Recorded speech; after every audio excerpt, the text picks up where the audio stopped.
Bom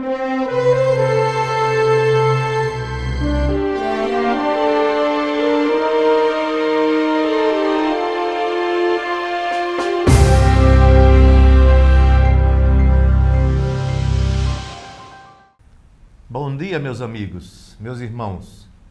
Começa agora Espírito e Vida, um programa da Federação Espírita do Rio Grande do Norte. Iniciamos hoje uma série sobre os princípios básicos da doutrina espírita. O primeiro tema será Deus. Por que Allan Kardec perguntou ao Espírito de verdade o que é Deus, e não quem é Deus? Deus é Jesus? Jesus é Deus? Para falar conosco sobre estas e outras questões, está o jornalista e orador espírita Jomar Moraes. Jomar, bom dia. Bom dia, Nilo. Bom dia, telespectadores. Bom dia a todos os nossos amigos e irmãos que assistem ao Espírito e Vida. Jomar, podemos começar a nossa conversa de hoje pelas questões fundamentais. O homem criou Deus ou Deus criou o homem? Será que foi o temor, a fragilidade do homem frente à natureza, frente aos cataclismas, etc., que fez com que o homem criasse na sua imaginação a figura divina? Nilo, quando nós observamos a história, os registros sobre a saga humana, constatamos que a ideia de Deus não é uma noção, não é uma ideia aprendida. Ela é uma ideia inata e está presente em todos os povos, os civilizados, ainda não civilizados, em todas as regiões onde se fez a pesquisa, estudos antropológicos, nós vamos encontrar o homem tendo desde a idade mais remota, os tempos mais remotos, a ideia de que existe a divindade, de que existe algo que é a causa absoluta da criação, de onde provém o homem e todas as coisas que nós conhecemos. E quais seriam, se é possível, quais seriam as provas da existência de Deus? É isso que os materialistas nos pedem? Será que é necessário nós nos batermos, nos esforçarmos tanto para provar a existência de Deus? Eu diria que Deus não precisa ser provado, porque Deus não cabe num conceito. Se nós quisermos usar o senso comum e até um pouco de lógica, a prova de Deus é a criação. Todo efeito tem uma causa. Esse é um velho axioma que ainda continua válido no século XXI.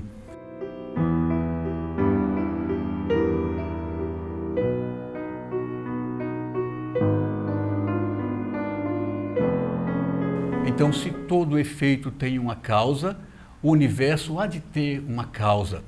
Nós sempre fazemos perguntas. Podemos dar uma resposta, a ciência pode dar uma resposta, a filosofia pode dar uma resposta, a religião pode dar uma resposta, só que quando nós obtemos uma resposta sobre alguma coisa, surge imediatamente uma outra pergunta, um outro questionamento. E assim vamos sendo levados até aquilo que poderíamos denominar de causalidade absoluta, ou causa primeira. Existem muitas formas de nós tentarmos entender esta causa primeira. Existem muitas definições, existem conceitos. O que responde, pelo menos a meu ver, a esse questionamento de uma forma mais direta, mais clara, mais objetiva, está contido na pergunta número 1, na questão número 1 de O Livro dos Espíritos. Kardec formula: que é Deus? Não quem é Deus, que é Deus? E os Espíritos respondem: Deus é a inteligência suprema, causa primária ou causa primeira de todas as coisas. É um belo conceito, uma bela definição. Porém, não é completo, pois que nós não podemos engessar Deus dentro de um conceito. Nós não podemos colocar aquilo que é ilimitado, aquilo que é infinito, dentro de uma coisa finita, que é uma definição ou é um conceito. Uma formulação articulada na linguagem. Então, Deus não pode ser conceituado de uma forma plena. Deus não pode ser traduzido em palavras.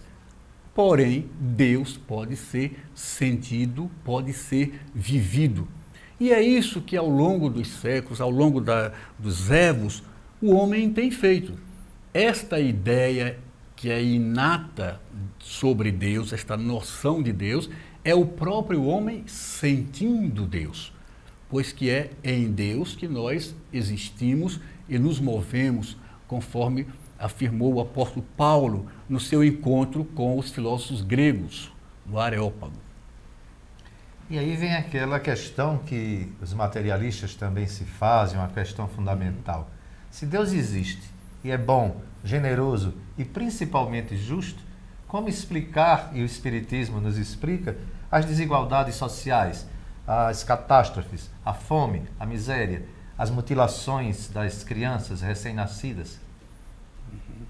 Bom, esta é uma questão, eu pediria permissão àqueles que assim pensam, não quero ser arrogante nem snob, mas esta é uma questão que, à medida em que nós vamos avançando na compreensão da vida, à medida que nós vamos elaborando, aprofundando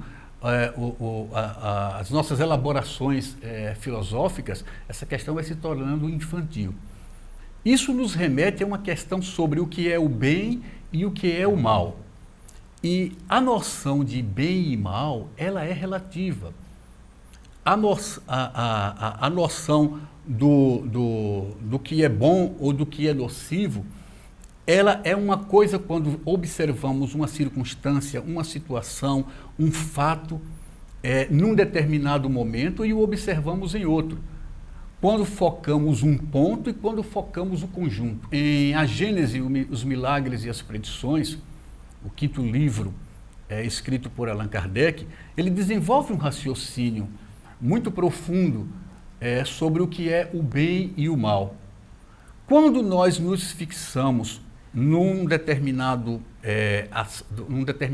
ponto, né, da vida, num determinado momento, numa determinadas circunstâncias, nós podemos ter a falsa impressão de que estamos vivendo um mal, de que estamos vivendo uma desarmonia.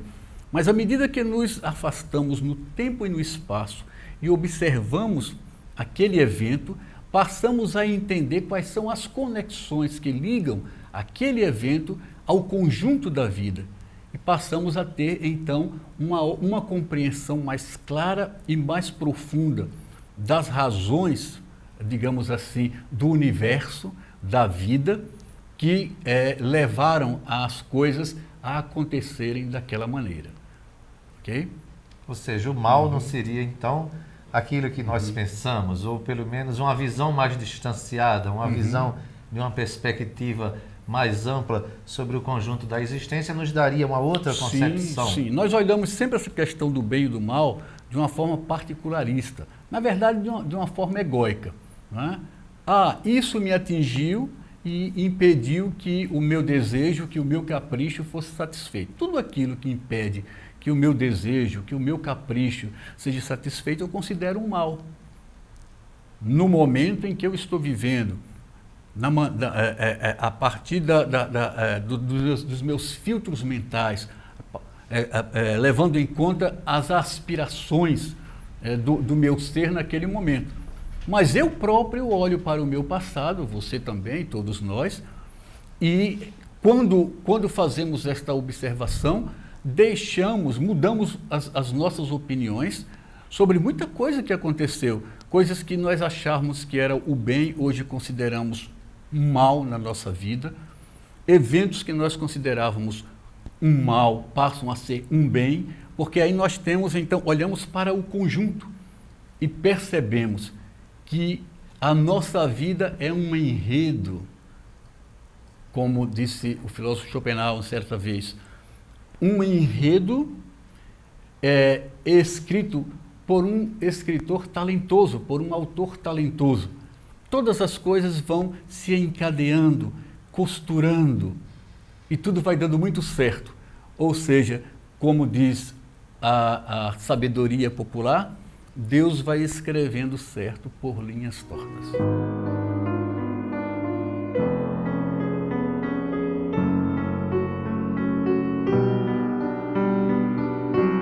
Jesus, tradição cristã colocou Jesus a princípio como filho de Deus e depois divinizou a ideia de Jesus, tornou Jesus alguém mais distante, alguém divino, e no momento em que Jesus se tornou divino, ele se distancia da humanidade, se distancia de nós, a meu ver.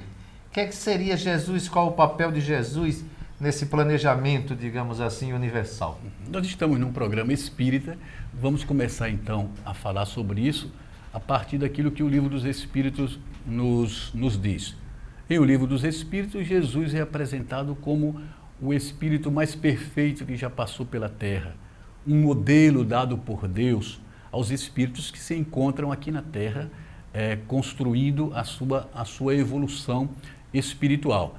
Jesus também é visto por alguns espíritos como o governador espiritual da Terra. Então, Jesus realmente é um espírito, digamos assim, que tem uma posição destacada entre nós que estamos cumprindo essa etapa evolutiva no planeta Terra. Isto, porém, não significa que a natureza, a essência de Jesus é diferente da nossa. Nós somos irmãos de Jesus e nisso não vai nenhum demérito à figura do Cristo, à figura do nosso Mestre. É Ele mesmo que nos diz isso: eu e o Pai somos um, e vós podeis ser um comigo. Ele fala desta unidade. Somos uno com Deus. Se todos nós existimos e nos movemos em Deus, conforme a palavra do apóstolo Paulo, nós e Jesus temos esta mesma natureza divina.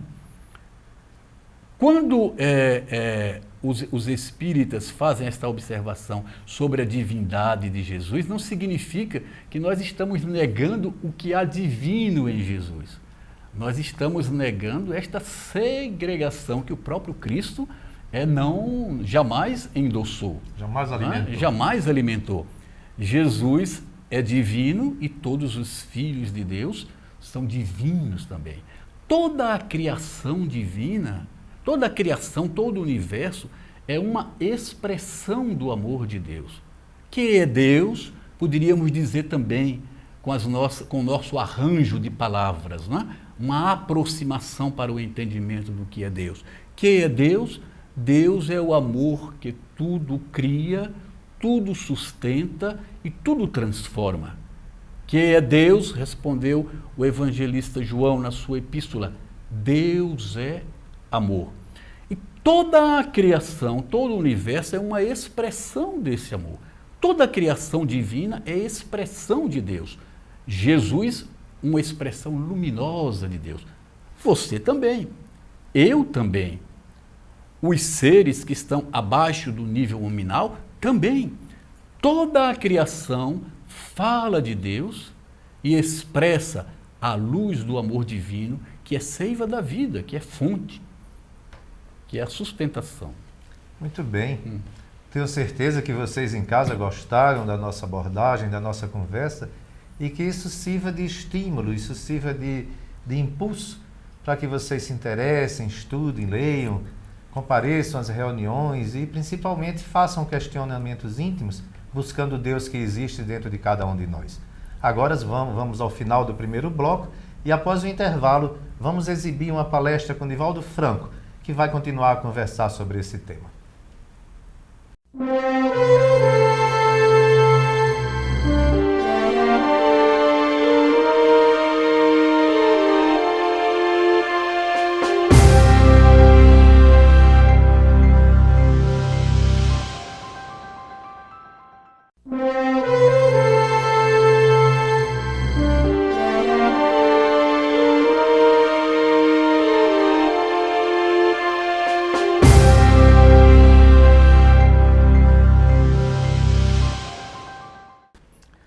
Estamos de volta. Obrigado por continuar conosco e vamos dar sequência ao nosso programa, assistindo agora a Divaldo Franco, médium e palestrante baiano, que vai conversar conosco sobre Deus.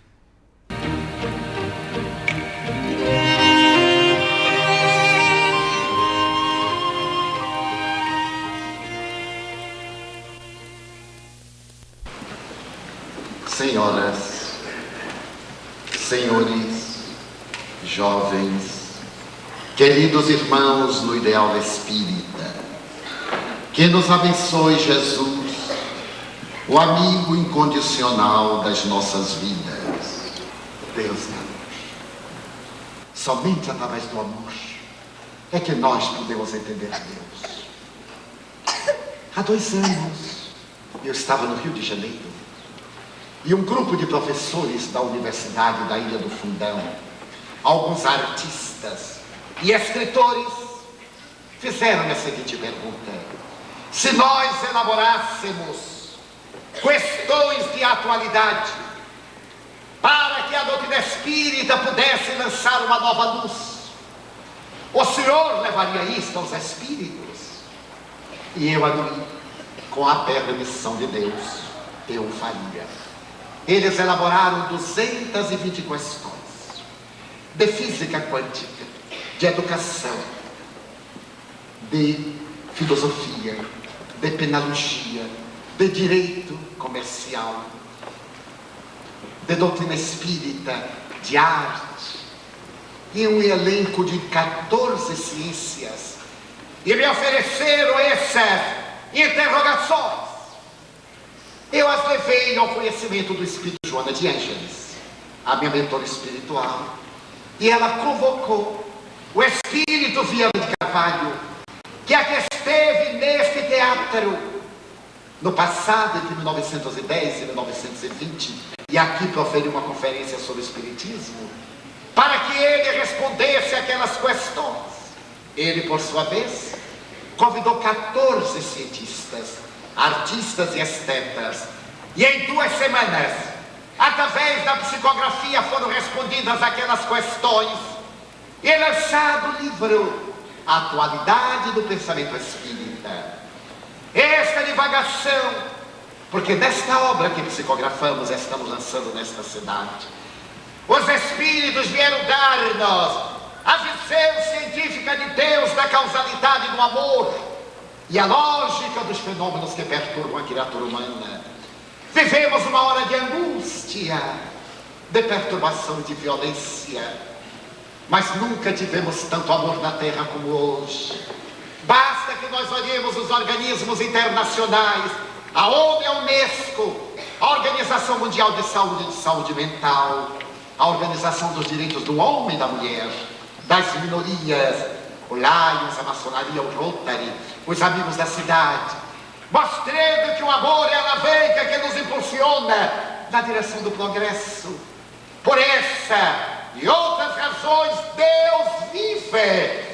A filosofia não conseguiu matar. Ele tem ressurgido de todas as hecatombes, desde o grito apresentado por Pierre Gaspar Chaumette no dia 10 de novembro de 1793, e hoje ele vem à Terra, o universo, pedindo-nos que nós não façamos parte daqueles que blasfemam, que odeiam, que se desesperam, que pelo contrário nós digamos: oh meu Deus, como eu amo a vida, que para mim é bela e é consentida. Eu gostaria de dizer-te, meu Senhor, que te adoro através desse elemento incomparável do amor. Então eu te quero agradecer tudo que me deste e me fizeste crer. Muito obrigado, Senhor, pelo que me deste, pelo que me das. Muito obrigado pelo ar, pelo pão, pela paz. Muito obrigado pela beleza que os meus olhos veem no altar da natureza.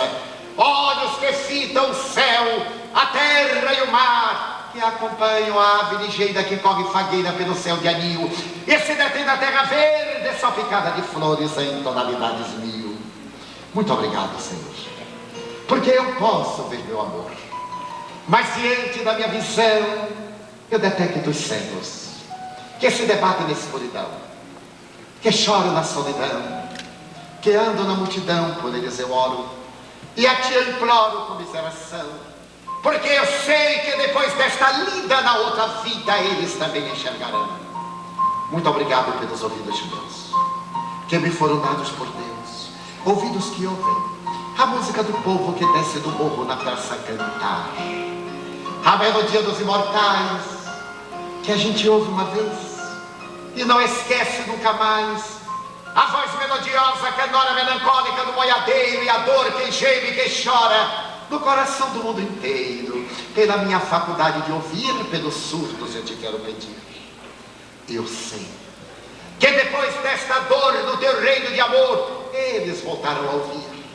Muito obrigado pela minha voz e pela sua voz, pela voz que ama, que canta, que alfabetiza, que ilumina, que legisla, que tauteia uma canção, pela voz que o teu nome profere com sentido e emoção. Diante da minha melodia, eu quero rogar pelos que sofrem de afasia, os que não cantam de noite, os que não falam de dia. Eu sei que depois desta prova na vida nova, eles cantarão. Muito obrigado por fim, pelo meu lar. É tão maravilhoso ter um lar. Não é importante se estilar em uma mansão, se está numa favela, se é um ninho, um grabato de dor, um bangalô, uma tapera. Mas é importante que dentro dele exista a figura do amor. O amor de mãe ou de pai, de marido ou de mulher, de filho ou de irmão. Alguém que nos dê a mão, porque é muito doloroso viver na solidão. Mas se eu a ninguém tiver para me acompanhar, dei um cão para o meu lado ficar, dei uma cama para deitar ou um teto para me guardar. Nem aí reclamarei, nem blasfemarei, porque eu te tenho a ti e te quero dizer obrigado, Senhor, porque eu nasci. Muito obrigado porque eu creio em ti, pelo teu amor. Obrigado, Senhor, pela sua atenção. Muito obrigado, Senhor.